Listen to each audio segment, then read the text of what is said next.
姑娘家注意点仪态。娘娘不好了！什么不好了？派人呢？我刚刚路过幽兰殿，发现幽兰殿里已经乱成一锅粥了。说是太皇太后知道了幽兰殿的事儿，震怒，已经吩咐嬷嬷带着药去了。什么药啊？那种药，落胎的。你不早说！娘娘，注意仪态，仪态呀！哎呀，不要啊！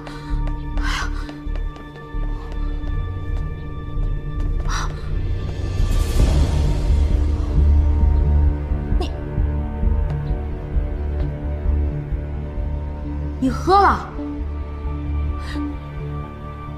你怎么就这么着急啊？你再等哥一会儿，哥不就来救你了？你救我？哎呀，我不救你谁救你啊？哎呦，这都憔悴成什么样了？乖，想哭就哭吧，哥是你可以依靠的肩膀。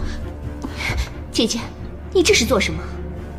妹妹，我当然是关心你啊。这种事情我不是没遇到过。哎呀，我知道，刚掉了孩子的女人最需要的就是关心和照顾。来吧，给一个爱的抱抱。你别再这么假惺惺的了，这没有外人，你装给谁看？我告诉你也无妨，这药我喝与不喝都没什么两样。什么没两样？对我来说完全不一样。虽然你肚子里的孩子不是我的，但孩子没了，我可是最伤心的人。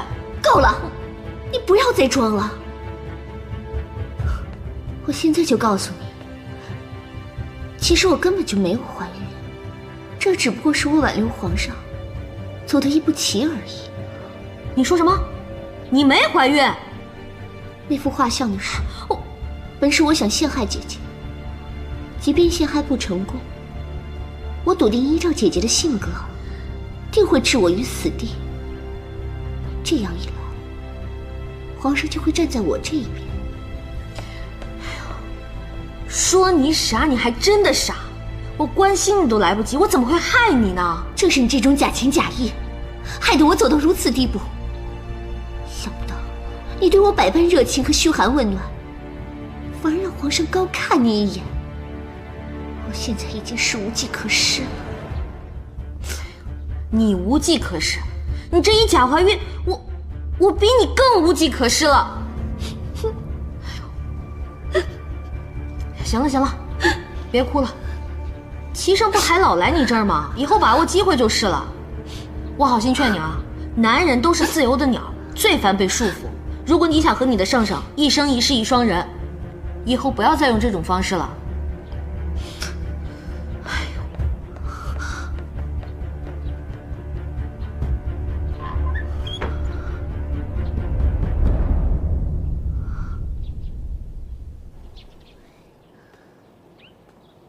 娘娘，怎么样了？江氏的没怀孕。啊？你说什么？哎呀，她是用了小三的惯用伎俩制假怀孕，为了笼络齐生的心。嘿，太好了！这样的话就省了咱们的事儿了，也不用咱们杀生作孽了。我的宝贝儿，这对我来说算什么好事儿啊？娘娘，江氏她没怀孕，你怎么还失望了呢？江映月生不下孩子，我用什么借口来搞掉齐胜？现在看来，之前的所有计划都无法实施了。娘娘，来日方长，咱们以后再想办法吧。我们先回宫吧，太医已经在那儿候着了。也只能这样了，走吧。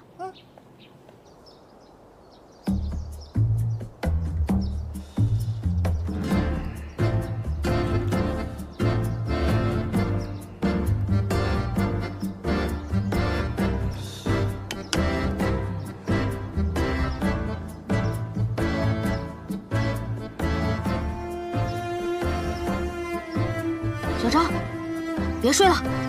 喂，张太医，娘娘跟你说话呢。哎，你说咱们什么时候装这个小产比较合适啊？娘娘脉象稳定，想必这孩子也是极好啊。别装了啊，你就直接跟我说，咱们什么时候把这个孩子拿掉？啊，娘娘，这孩子是真有了啊！小张啊，小张，这个孩子不能有。娘娘，这个孩子可以有。虽然之前臣受张老夫人之托，要称娘娘怀了孩子，但臣上次给娘娘诊脉时，确实发现娘娘有了身孕。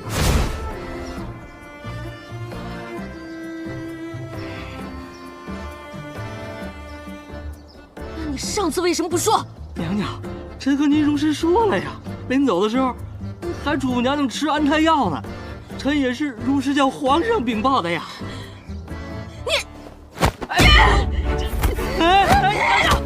娘娘，您确实怀孕了呀！娘，你不能这样！娘娘怀孕了！娘娘，别打了，娘娘饶了我吧！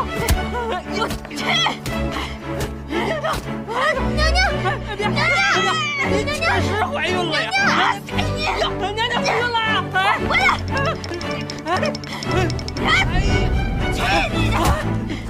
娘娘怀孕了！这就是怀孕了！娘娘，哎呀，娘娘！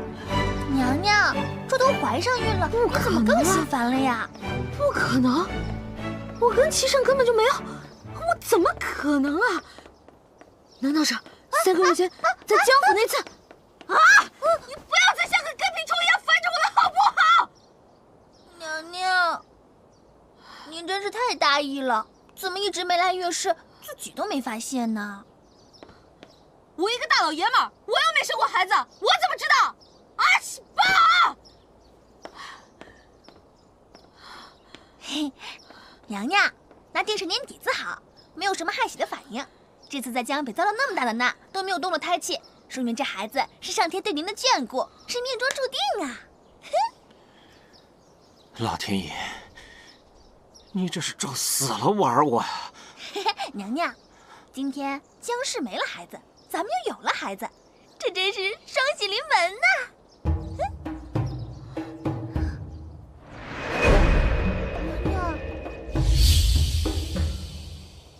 娘娘，您怎么了？娘娘，您怎么了？来人呐！快来人！娘娘！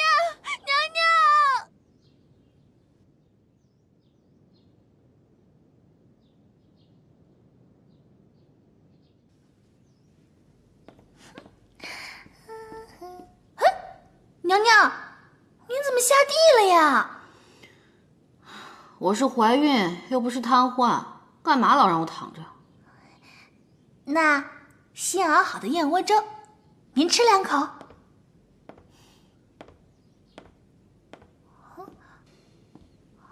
让朕来吧。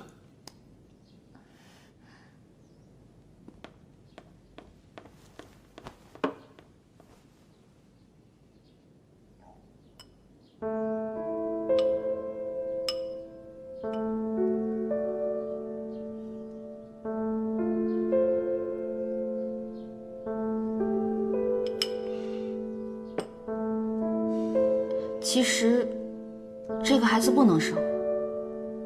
一开始，朕也这么觉得。既然你也这么觉得，那咱们就趁现在还来得及，赶紧把这个孩子拿掉吧！啊！可当朕知道有了这个孩子的时候，心里竟然很欢喜。可是，这个孩子我生不了。这又是为何？上次你不是说你爱吃酸的，无酸不欢吗？现在怎么又不能生了？我这些都是为你好啊！这孩子生了会增加张家的势力，为了不让张家的势力过大，这个孩子还是不生为好。孩子和张家之间，朕当然会选择孩子。若你如此替朕放心不下张家，朕明天就扳倒他。哎，别闹！既然你不担心张家，你就不害怕我这个性子把你的孩子带坏了？若你担心的是这个，那大可不必。到时候会有奶妈替你看好孩子。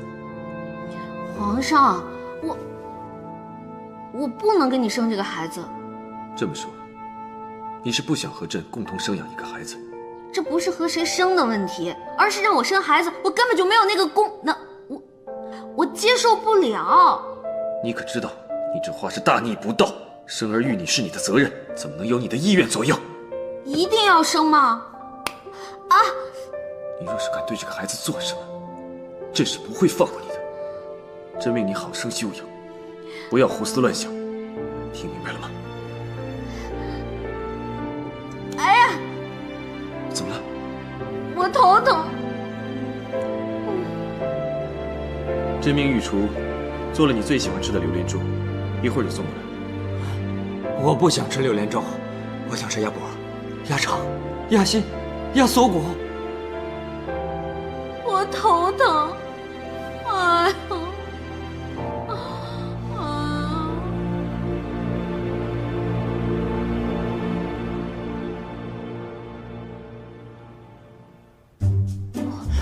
鸭脖、鸭翅、鸭锁骨。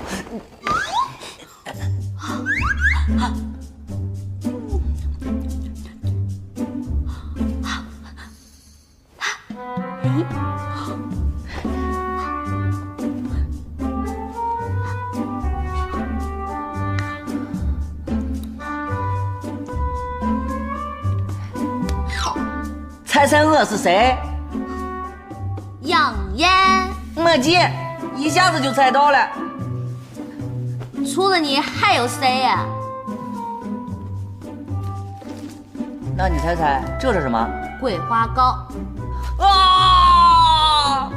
不要再提桂花糕3个字了。叫我好人，不用谢。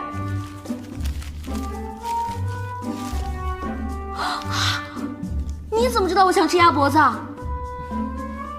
我平时就喜欢在宫中飞檐走壁，要是知道我心上记挂的某个人有个小小的心愿，我就一定会送去。当然，你可以叫我夜行侠。哎，那无需赞我，哥就是这么潇洒，做好事从不留名。我就是想问问你，我是不是洗澡、睡觉你都要看？你这是在侮辱我！我有职业操守的，不该看的我绝不会看。我是夜行侠，不是偷窥狂。来，咱俩一起吃。不吃。啊！哎，圆圆，我怎么觉得你老在我身边晃悠？你老实交代，你是不是对我有什么歪心思啊？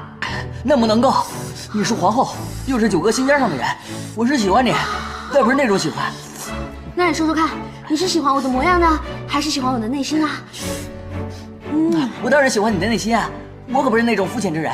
那看来你是喜欢男人。鉴定完毕。姐姐，你说什么呢？我就是想着有朝一日我要娶媳妇了，也要娶你这样的，最好叶姓张，和你长得一样最好了。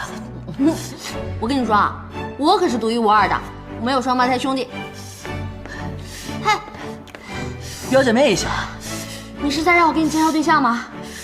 姐姐，难道让我守着你嫁不出去吗？你也到年纪该娶媳妇了哈。哎，我就当1回月了啊，等我回老家，我给你撒么撒么啊。那我就等你去啊。哎，你下次啊，给我带那个周黑鸭的变态的。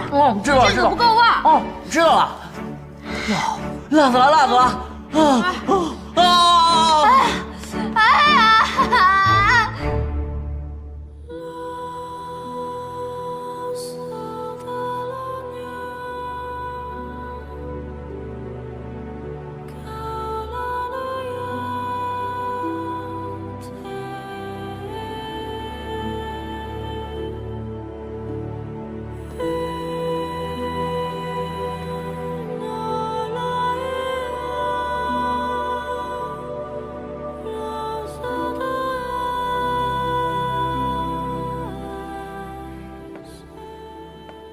陛下多久没有看过妾身为您跳舞了？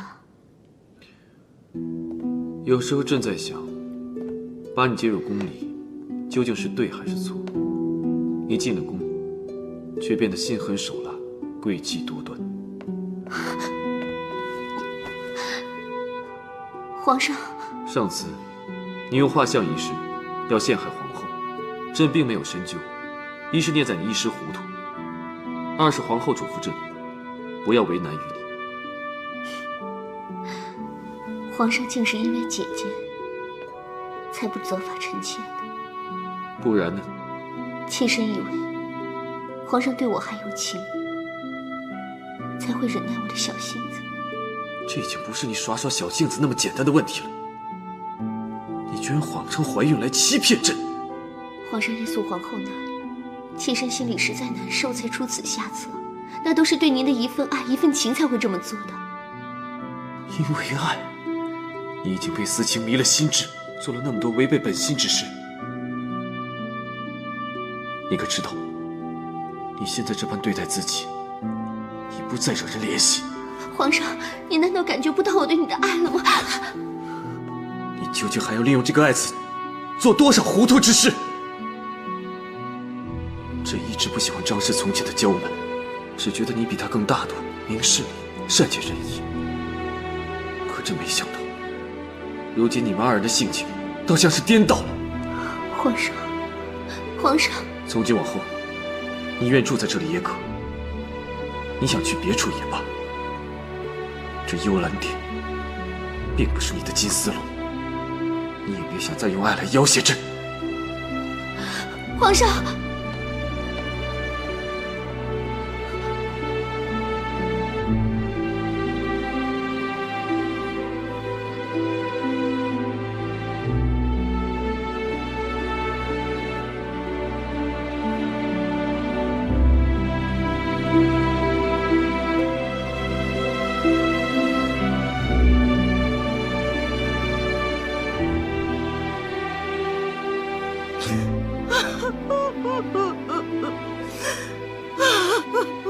这些日子，娘一直吃斋念佛，求菩萨保佑娘娘。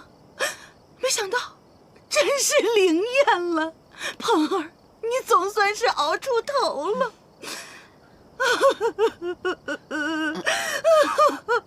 夫人，您快别哭了，看您这么一哭，玲玲也想哭。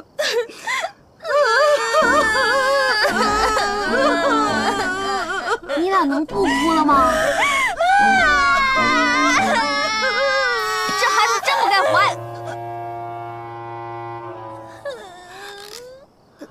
呸！这娘娘是什么话呀？哎，怀孕这段期间，你可要抓紧了，千万别让别人钻了空子，尤其是那个江映月。亲娘啊，你跟我在一起，除了这个话题，还能不能跟我说点别的了？我这次把你找过来吧，就是想跟你说一件更重要的事情。你不是让为娘帮你出谋划策，看住皇上吗？你怎么满脑子阶级斗争啊？我就是想问问你，咱们张家还有没有那种闭月羞花、沉鱼落雁的小美眉？沉鱼落雁，闭月羞花，适合我。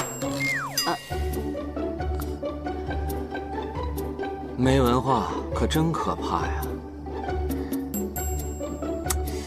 就是人见人爱、花见花开、车见车载的那种。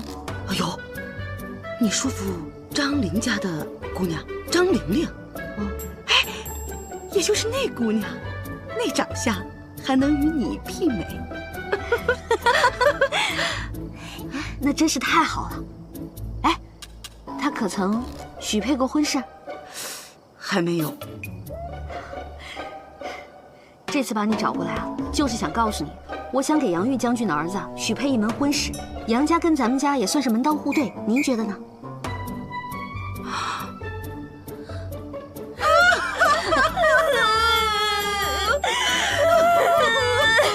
好啊，太好了，这回咱们家可算是双喜临门了。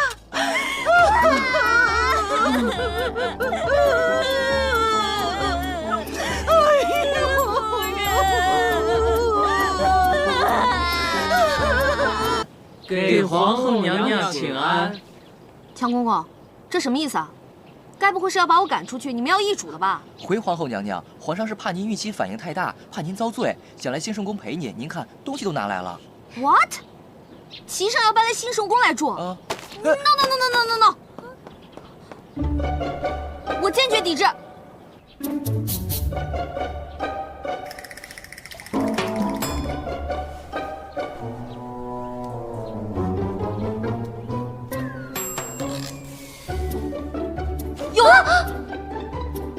有什么了，娘娘？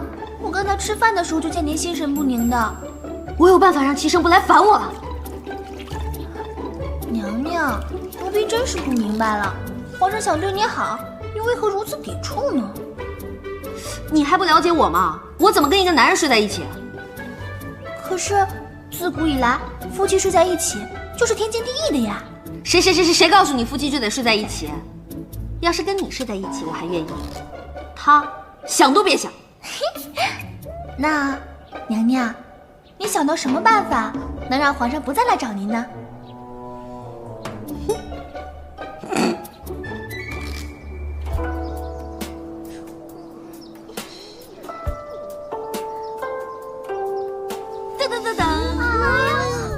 哎，别害怕，这个呀是我特地从马来给姐妹们运过来的榴莲。臭啊！什么东西啊？我们还是吃自己的瓜子吧。现在的情况呢，大家私底下肯定都已经议论过了。皇上确实决定卷着他的铺盖卷来我的宫里常住，但是，所谓国有国法，家有家规，我作为皇后，后宫之主，不能独享专宠，所以我便谢绝了皇上对我的恩宠。皇后娘娘，这是哪的话呀？您现在有孕在身，皇上理应多跟您待在一起。就是啊，就算是待在一块儿，又能待几日啊？你闭嘴，哪有你吃醋的份儿？就是。哎，你们这个时候跟我闹情绪，我可以理解。所以后宫日后的建设，我打算把它提上日程。我做了一个策划，还请姐妹们跟着我一起参谋参谋。娘娘，您说，这个策划案呢，叫做轮宿制。轮宿制，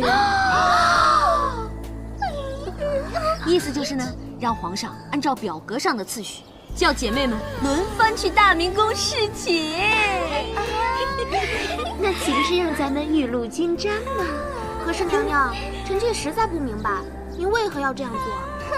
你是不是想问皇后娘娘为什么这么好，愿意把恩宠分给你？分给我怎么啦？分给我怎么啦？我愿意。你们两个别吵了，听娘娘说。你们能不能沾得雨露，就要看自己的本事了。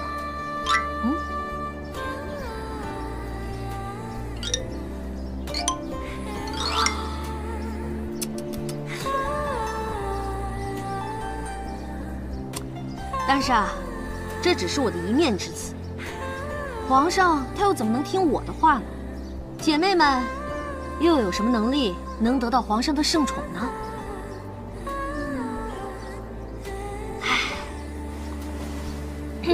要怎么办呢？我们该怎么办呢？现在云溪正在打仗，羞死了！国家很不富裕，皇上每日都在为了此事发愁。如果你们能让皇上高兴，忘记烦恼，他才能高枕无忧的叫你们去侍寝啊。可是娘娘，我们也不会打仗啊。就是啊，什么都不会。可你们能让皇上爽啊！哎，这个世界上很多东西都是用钱买不到的，但是如果能用钱买得到，你们为什么不交出你们的 money 呢？妈，银子。现在战事吃紧，缺的就是军饷。你们只有让皇上排忧解难，皇上高兴了，还有什么事情不能满足你们呢？皇后娘娘，这个玉簪略表心意，我公主还有很多金银珠宝，我马上派人去拿。皇后娘娘，臣妾马上到宫里去取。我也命人准备东西去，我现在就去拿。哎，站住！我还没说完呢。哎，回来！站好了啊！站齐了，立正！我宣布，第1届后宫大会圆满结束。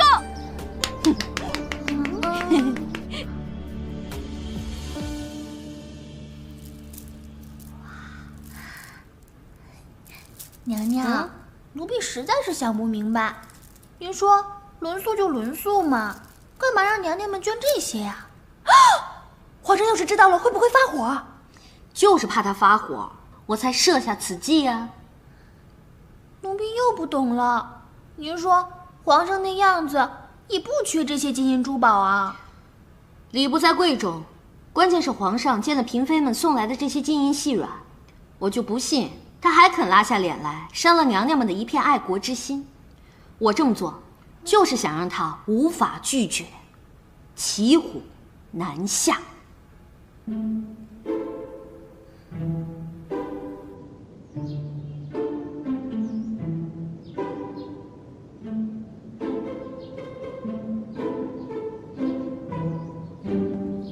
来，看着点啊，当心有台阶。来，小心啊，小心啊！鹏鹏叩见皇上。来，放下，来，打开。行了，你们都下去吧。这是现在云溪暂时吃紧，后宫的娘娘们知道皇上整日整夜为了此事烦忧，一共捐出了这2箱金银细软，充作军饷。东西不多，皇上一点心意。那你替朕谢谢他们吧。一句谢谢就完了？不然呢？那些妃子们想要什么，你又不是不知道。皇上他们就那么一点小小的心愿，您就不能满足？如此，那你还是把这些东西退还给他们吧。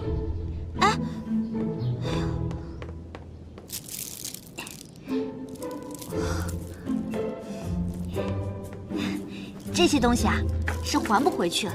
我已经跟他们说好了，所以才来跟您商量一下轮宿的事儿。轮宿？皇上，我知道您是一个有节制的人，但是这后宫有名分的满打满算不过那几个人，咱们就排着来吧。一天安排一个人到大明宫去伺候皇上，再给您留几日休息的时间。咱们得把这个事情变成一个制度。是谁允许你这么做的？还不是鹏鹏体恤您，才想到这个万全之法。你这是关心朕，朕看你这是把朕给卖了吧？鹏鹏是出于一片好心呐。前些日子您差点就犯了专宠一人的禁忌，现在呢，既能亡羊补牢，又能解决军饷的燃眉之急，换做任何一个男人都笑疯了。张鹏鹏，你做事要有个限度，小心收不了场。皇上要是不答应，那才叫收不了场呢。所谓吃人家的嘴短，拿人家的手软。你，皇上，臣妾觉得后宫的那些妃子们也挺不容易的，她们整日整夜的跑来我宫里闹，您说我这还怀着孕呢，我哪受得了呀？解铃还须系铃人，您就答应了吧。看在你怀孕的份上，朕就不跟你计较，此事便听你的。太好了，那我这就回去给他们报个信儿。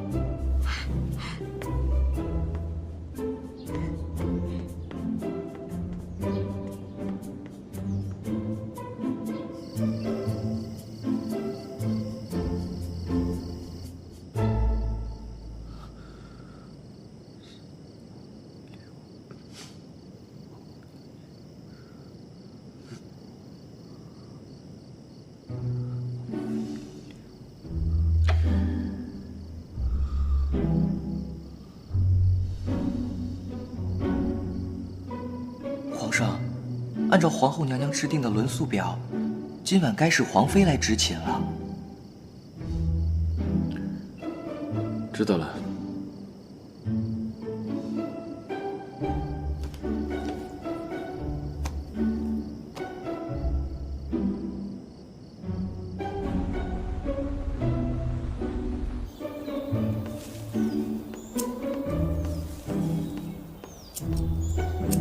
娘，我给您弄来了，这就是事情人数表。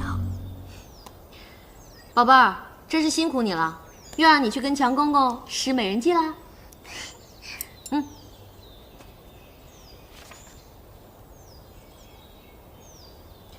真是春雨贵如油啊！皇上虽说去后宫的日子少了点儿，好歹也算是去了，我也终于可以高枕无忧了。哼，今天碰到皇良园宫里的一个小宫女，竟然都不跟我行礼了，都是伦素之害的。娘娘，您这是何苦啊？宝贝儿，小不忍则乱大谋，啊，去给大明宫啊送完补药去啊！顺便表达一下我对皇上支持我工作的感激之情。啊，真是搞不懂您了。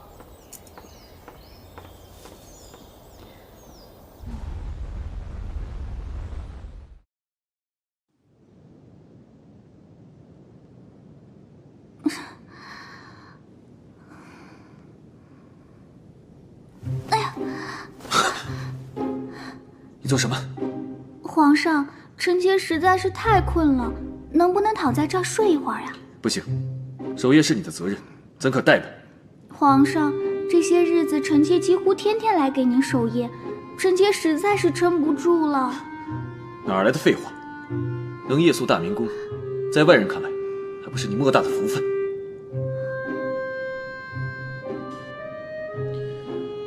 皇上是不是生病了？皇上最近有没有感觉到无论怎样都提不起劲儿来？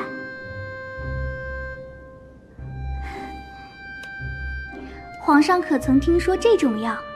臣妾听人说，这小小的盒子里装的可是被誉为男人福音的稀有药品，男人的必备良药。宫中早已传遍了这大名鼎鼎的金戈。大胆！你知道你在说什么吗？皇上，作为男人，这没什么不好意思的。这偌大的后宫，皇上怎么会没有个疲软的时候呢？这是臣妾花了重金偷偷买来孝敬皇上的。闭嘴！不要再说了。皇上，你已经很久没去过臣妾那里了，臣妾只是想用这样好好的来服侍皇上。好了好了，别说了，以后不要再来了。皇上这说的什么话呀？皇后娘娘，行了，皇妃，今天你的福气就享到这儿吧，下去吧。是。你怎么来了？我还没问你呢。哎呀，你是不是有病啊？朕看是你病得不轻。我是问你是不是真的有病？张太医那儿有药，包治百病。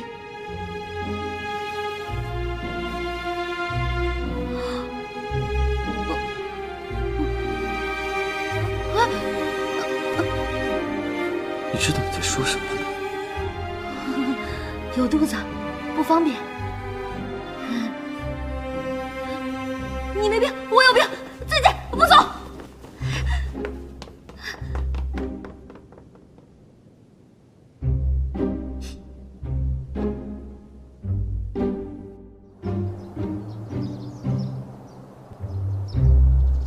皇妃，上次你给我的那个胭脂可好用了。是什么牌子啊？啊，来了。你们这是怎么了？一大早上哭哭啼啼的。臣妾恳求皇后娘娘垂怜，许我们几个姐妹出家给皇上、皇后和皇祖母诵经祈福去。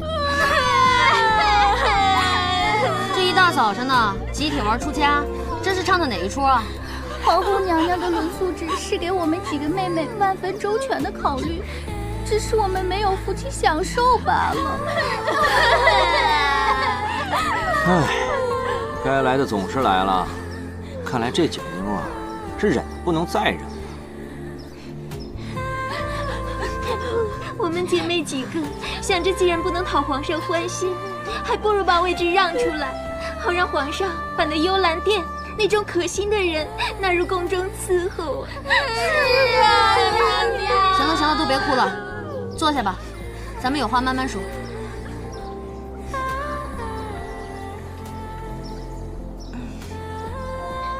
你们想说的那些事儿，我早已经了解清楚了。不过，现在你们能天天见到皇上，这不是比从前强多了吗？娘娘，能见到皇上虽是好的，但我们现在是人财两空啊！人财两空也罢了，最关键是夜不能眠，这哪叫人过的日子？情况棘手啊！靠，齐胜留下来的烂摊子，我凭什么给他收拾？行了行了行了，你们先回去吧。啊，我好好想想。娘娘，你今天要是不给我们个说法，那嫔妾们出嫁的新遗嘱，还望娘娘成全。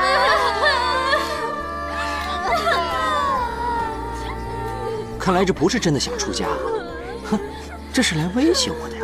那好吧，说法呀，啊，我是给不了的。我想说的只有一句话：皇上忙，啊，对大伙儿可能没有顾及到。如果你们实在想不开，非要出家，那我也不拦着。啊，玉梨，玉梨，怎么办？娘娘，这怎么办？宝贝儿，去，让人到郊区找一个条件好一点的寺庙，最好是环境好的，僻静一点的，真的要去？没有什么人来往的。什么时候？现在，马上，立刻。那奴婢现在就去。嗯。哎呀，我这个绿篱啊，办事儿就是利索。我向姐妹们保证，不到半个月就让你们搬进去。啊！妹妹刚才感到醍醐灌顶，现在想来，出家不过是一时的冲动。是啊是啊，其实这个想法还蛮不成熟的。望皇后娘娘容我们几个回去再考虑一下下。对啊，打扰娘娘您了，是姐妹们未能顾全大局。也好，你们先回去休息吧。等想好了，我们再来商量这个家到底怎么出发。那嫔妾们就先告退了。快走走，快！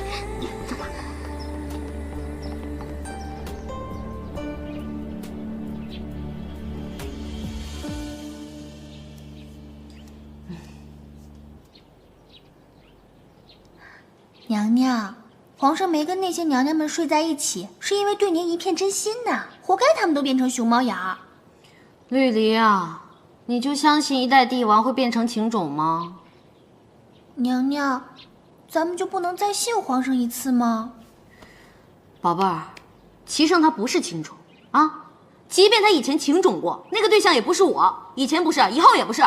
娘娘您消消火，奴婢不说便是了。我这火哪那么容易消啊？他总在关键的时候给我掉链子，还让我给他擦屁股。哎，这件事情我一定要查出真相。可是，我找谁呢？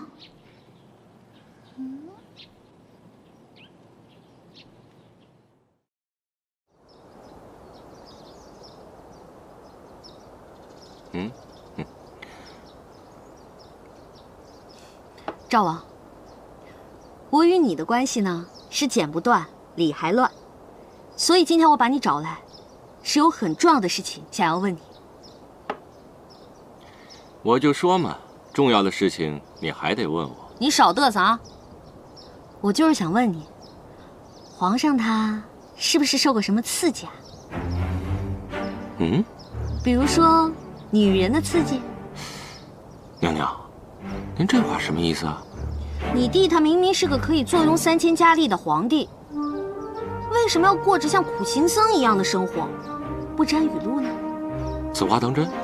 当然了，我亲自查的房。嗨，皇上一向都是一个专情的人。不过也难怪，我们齐家的男子向来如此，洁身自好，至情至性，惯出情种。比如说坐在你对面的我。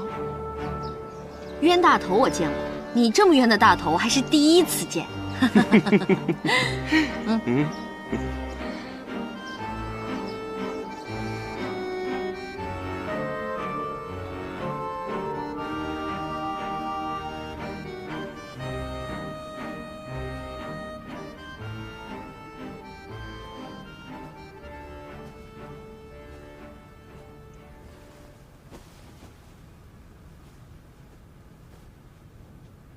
娘娘，赵王今日可跟您透露了什么有用的消息没？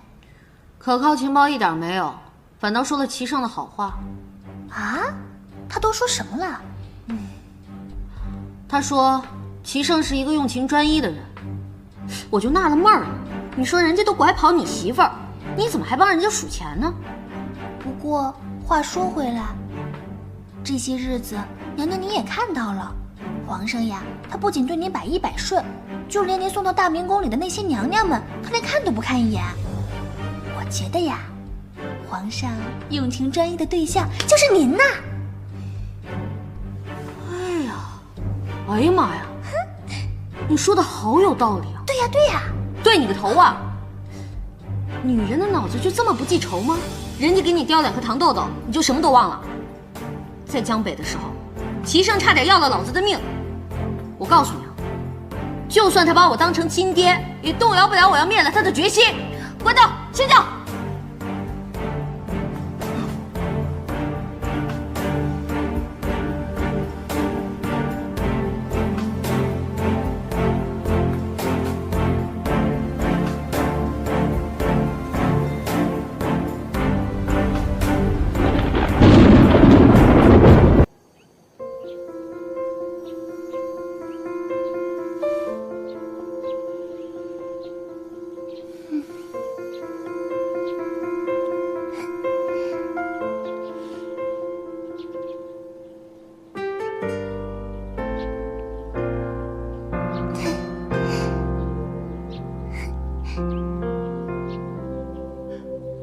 这身段儿还真是不错呀，简直就是沉鱼落雁、闭月羞花，人见人爱，花见花开呀。说谁呢？你是？你看我像谁呀？在皇后宫里没见过你，你可是张鹏鹏的表小姐张玲玲。那位才是我们小姐，张玲玲。从没有人曾告诉我，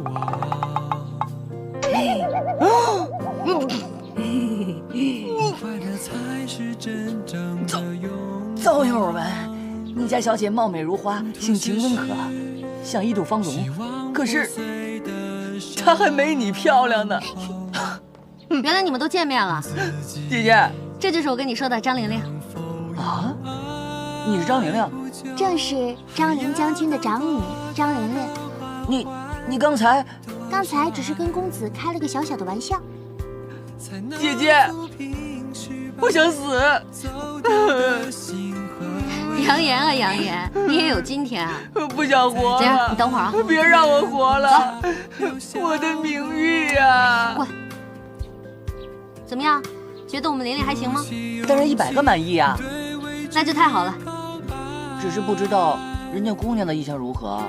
放心吧，你们俩的事儿包我身上。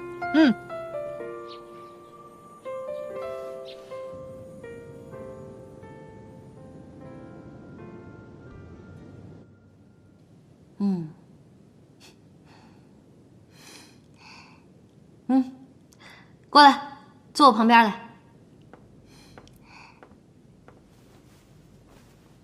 娘娘，哎，叫娘娘叫远了。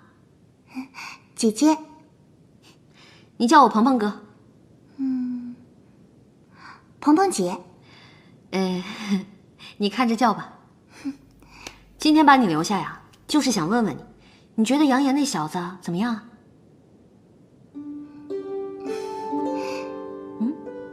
行了，姑娘一摆这个表情啊，我最清楚了。我就说嘛，就我们杨言这种小鲜肉，高富帅，肯定是抢手货。鹏鹏姐先别急，杨言这个人看起来倒是不错，但若是要谈婚论嫁，还需要等些时日，慢慢观察。还要观察？那灵儿跟我说说，喜欢什么样的男子啊？妹妹的要求其实并不高，只要饱读诗书，文武双全，身强力壮便好。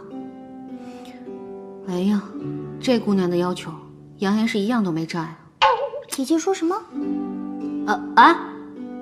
我说你的要求啊，杨言全部都符合，就算他不符合，我也会尽量让他符合。你放心啊，我对男人的要求啊比你高，这件事情包在我身上。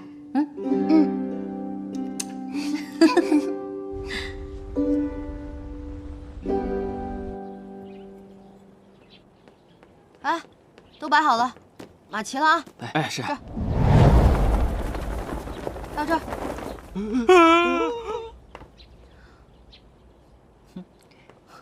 大白天你就使这招啊？习惯了。你找我来什么事儿啊？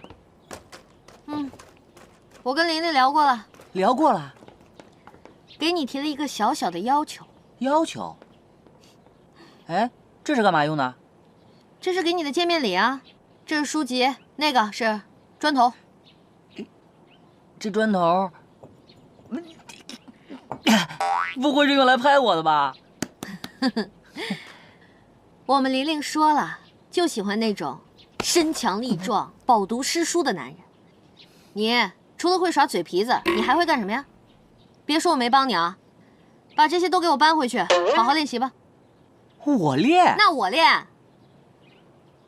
让我自己用手搬回去。想不想娶媳妇儿，你自己看着办。7天之后来我宫里找我，我要对你进行抽查。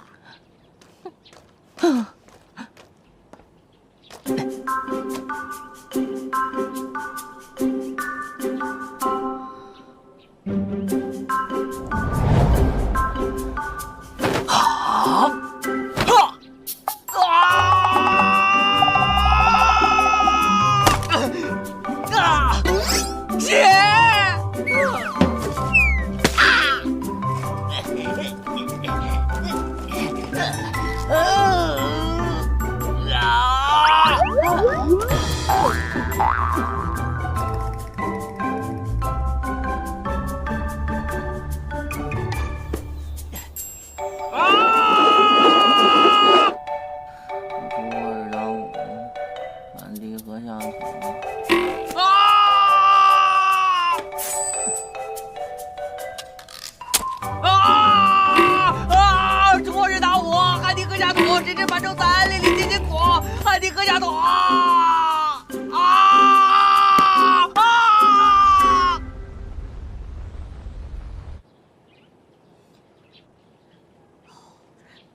娘娘，这榴莲这么臭，你怎么下得去口啊？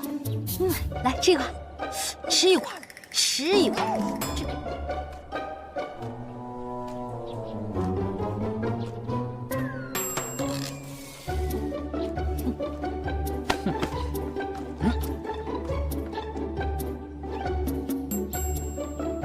看样子你是准备好了。姐姐，这里怎么充满着一股屎的味道？姐姐，让你吃屎！没文化，没文化！我吃的哪是屎？这个东西叫榴莲，这是我特意托朋友从马来西亚运过来的，高级货。赏你一口。姐姐，我才不和你们同流合污呢，我绝不吃屎。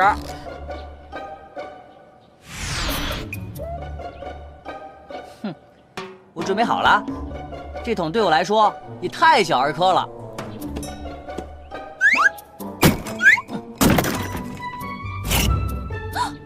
你要干嘛？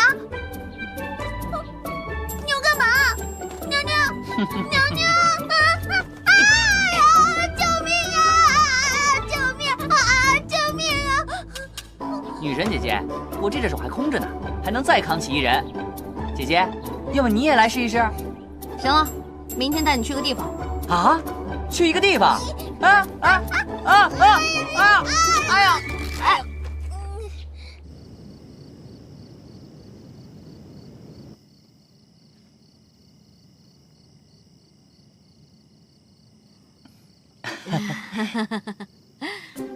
你别紧张，玲玲的母亲早逝，她的婚姻大事，作为长辈，我应该帮她把把关才行。夫人放心，我力大无穷，徒手搬砖绝不含糊，而且学富五车，有皇后娘娘权威认证的学霸8级证书呢。谁问你这些了？你说的这些，只是作为寻常男子基本的素质。母亲大人，您就别为难他了。张玲玲，你说呢？在家里我都听大伯母的。我并不是为难他，只是作为我们张家的女婿，没别的要求，只要求他是个纯爷们儿。我是纯爷们儿啊，母亲大人，他确实跟九王的关系走得密切了一点，不过我可以保证他们两个绝对是纯洁的兄弟关系。对对对，我不是那个意思。来人，好酒好菜伺候。这是什么情况？我也不知道啊。这主管是？这主管是我们家玲玲专用的。哦，老四、老五、老六，你们好好陪杨公子喝酒助兴。我有这么多表哥？我们家有4个门房，以酒量排了辈分，4金哥、5金哥、6金哥，就是这么来的。不是4个门房吗？另外一个呢？老六已经喝得神仙士足了，这老七就顺势挪了上来，也就是现在的老六。这酒我也是能喝一点的，不如我先干为敬。请。不用这个。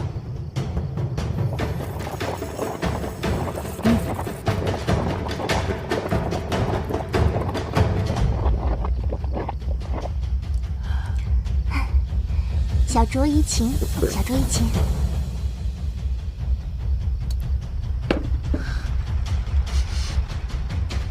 这是小酌啊，我只能祝你身体健康啊！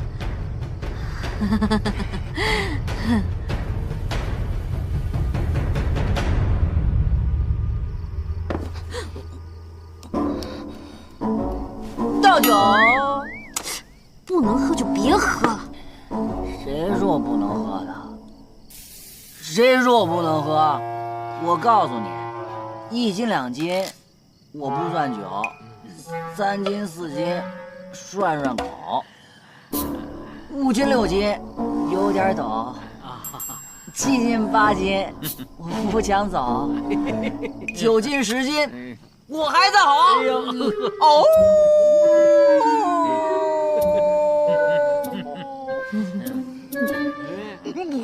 哎，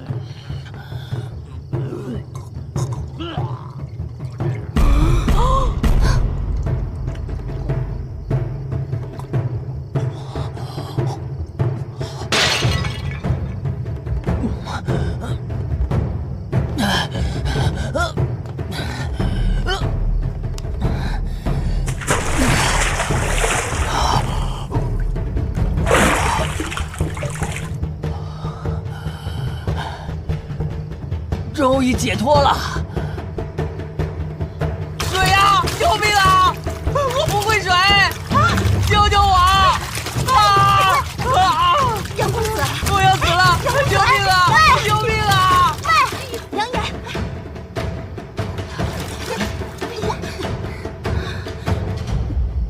你没事吧？玲玲，你平时挺有主见的。你说你今天为什么眼睁睁的看着别人灌他酒呢？这件事是我不对，我也不知道这小子一喝起来就停不下来了呀。母亲大人，你也是的。杨言今天要是在这儿喝出个好歹来，你让我怎么跟杨将军交代啊？杨公子以后在府上跟咱家公子一样对待，一样对待，还不快道谢！这代表认了你这个人了。认母。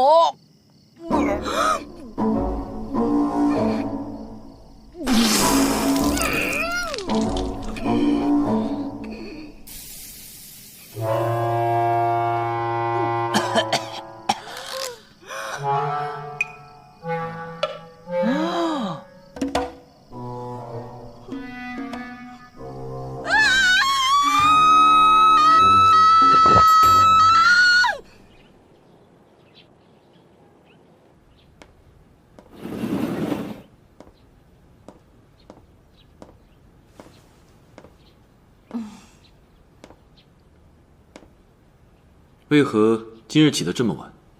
最近实在有太多事情要我操劳了，太辛苦了，多睡了一会儿。操劳？啊，朕看你整日没什么正经事儿，不是帮人相亲，就是忙着组局喝酒。你别忘了，你肚子里还有个孩子呢。我呀，这不正给他树立一个乐于助人的好榜样吗？吃饭喝酒，是好榜样吗？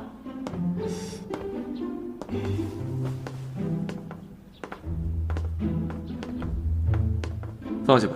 是。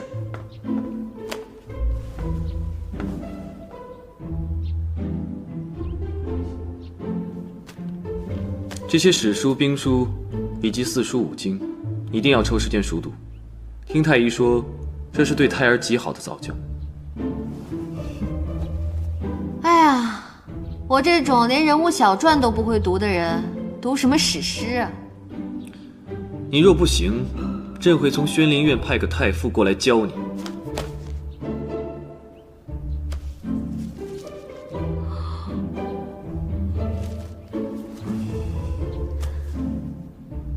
皇上，我错了。真知道错了？真知道错了，大错特错。我应该好好的在宫中养胎，注意胎教。罢了，书就不用读了，退而求其次，不如你学学刺绣。啊？说不定怀的是个女儿呢。不，万一是个男孩呢？学刺绣，那岂不是让他在我肚子里的时候就变得娘里娘气的吗？朕的儿子绝不会像你说的那样。就请皇后为朕绣个荷包吧，也好修身养性。咱们就不能再商量商量？万一他真的是个儿子呢？啊？5日后，朕来取你的荷包。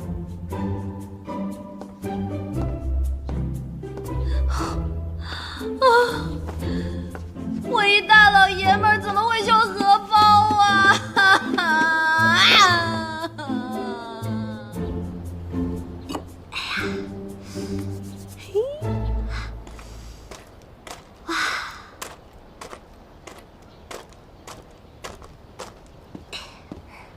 娘娘，哎，别跪了，别跪了，快来坐吧。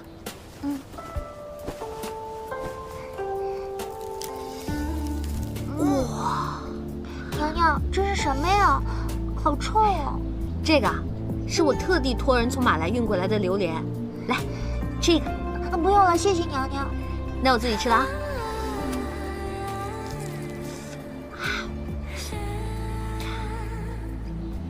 这次把你找过来啊，就是想跟你说，你跟杨言的事儿就算成了。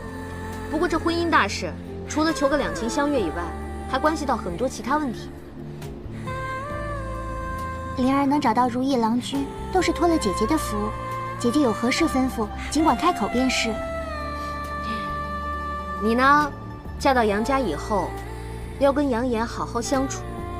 你跟杨言越好，我跟家里就更好，懂了吗？姐姐你大可放心，灵儿明白。我与杨言的结合，便是张家和杨家的联合。灵儿又是张家的女儿，理应处处为张家排忧解难。灵儿也会与杨家上下和睦相处。更何况，杨言又是我喜欢的男子。哎呀妈呀！我在这儿待了这么久，第一次看到你这种又漂亮又聪明的妞啊！哎呀，我现在已经是小鹿乱撞，怦然心动了。谢娘娘夸奖。哎，灵儿啊，来，这个榴莲。不用了，谢谢娘娘。嫌小？不是，大的给你。来，谢谢娘娘，我还不给呢，我现在就给你吃。来，吃一口。哎呦，吃一口，我真不吃了。谢谢娘娘，你吃了肯定爱吃。不吃了。可惜你跟杨言情投意合，却不能先谈个恋爱什么的。原本我和他是不该见面的，可是他竟然会飞檐走壁，硬是从我的房檐上飞下来了。我险些还以为是家里遭了贼，吓了我一跳。哎，他飞檐走壁这一点啊，我也是深受其害。以后我见着他，让他稍微注意点。哎，姐姐，千万别让他改了这一点。Why？啊？这一点才是他最可爱之处啊！在樱花树旁，一个身着黑色披风的男子，哪里有邪恶，哪里就有他的身影。这真是风一样的男子啊！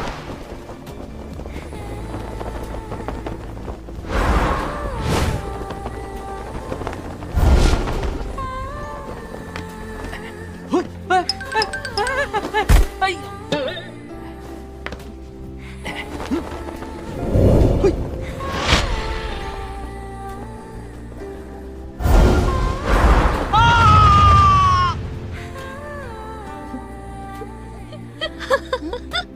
原来这里的女子也喜欢蝙蝠侠呀！姐姐，蝙蝠侠是何物啊？哎呀，这个蝙蝠侠呀，蝙蝠侠就是蝙蝠侠。哦，灵儿啊，你跟他的事呢，还有最后一道关。不过你放心，我会努力的。谢姐姐。走，第一次见他下来吓一跳吧？是啊。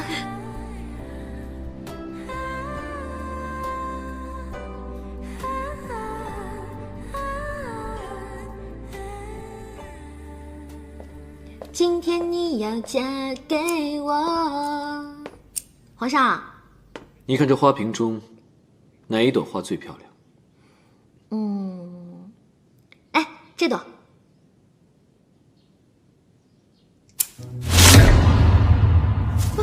你这是干什么？花束讲究的是整体美，一枝独秀的花太抢眼，反而就不好看了。你小子是在嫌我强出头啊？哼，还好啊，我是做足了功课。怎么，找朕有事？的确有事，想求皇上成全。说吧。我家堂妹啊，与杨将军的小儿子杨炎两情相悦，难舍难分。你说这百年难遇的纯真感情，实在是难得，所以还请皇上赐婚，成全了他们。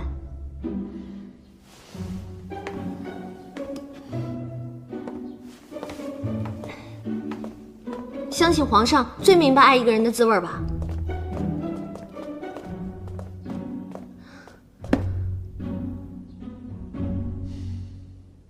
朕懂。不好受吧？这个无需你操心。真是不好受啊！如今这两个小朋友算是坠入了爱河，正所谓落花有情，流水有意，千万不能眼睁睁地看着一江春水向东流啊！朕许了。这就许了？明日一早，朕就宣旨，君无戏言。那我先替杨炎那小子跟张玲玲谢皇上了。朕只是希望，你临产前的日子，不要再东跑西跑的，待在兴圣宫，好好养胎。你这是禁足的节奏啊！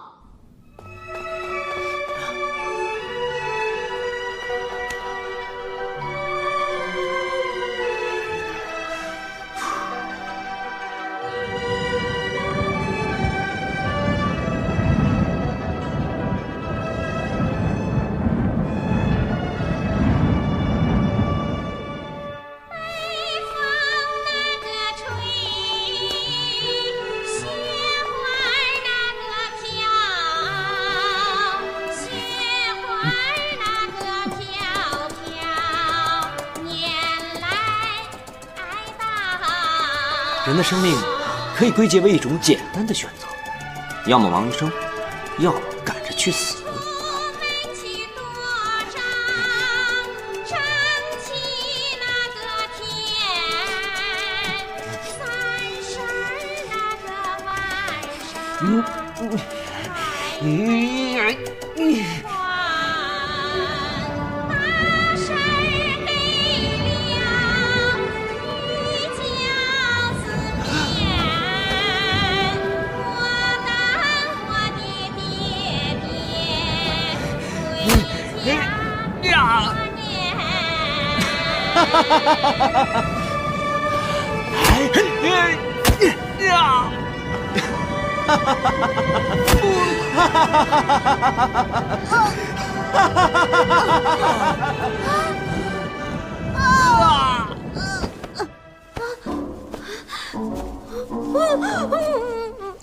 张庞庞，你干什么？皇上没什么，你不是要把我禁足吗？我再也不敢了，我哪儿也不想去了。谁要把我放出去，我就跟谁急。皇上。